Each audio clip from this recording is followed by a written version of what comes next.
Here's a tutorial on snaking. I recommend doing it with a controller. I've done it with a keyboard, but controller seems easier. I have more consistency with it. So I'm assuming, for the sake of this tutorial, that you already know how to drift. And you probably only use it to go around corners, like come up on a turn, drift right, come up on a turn, drift left. What's just interesting to note about drifts is once you get the spark, you have a turbo, and releasing the drift will give you the turbo. Now, a lot of people charge to the maximum, the pink, for the longest boost. And, you know, inherently it seems like that would be the best way to go, but it actually isn't. It's possible to chain a series of mini turbos together to achieve constant maximum boosting speed of 75 miles per hour. And now, I think it's a method that's very easy to explain, but a lot trickier to do. You gotta be fast with your fingers. If you look at the controller display in the right corner here, you'll see that when I start going forward, I'll tap one way. Like for example, I'm gonna tap right and I'm gonna start drifting right.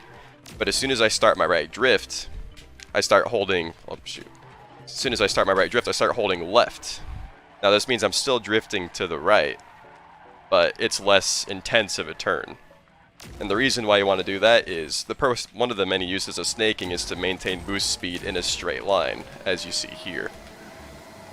So the reason why you jam this joystick the opposite direction once you initiate a drift, for example, initiate a drift right and immediately hold left, so you can do that repeatedly. Hold right, initiate, hold left, release, and alternate. The controller display does a much better job explaining it than I ever could.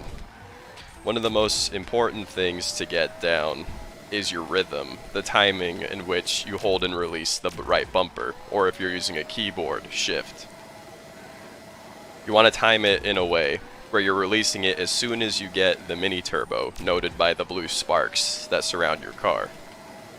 It becomes easier the more you do it.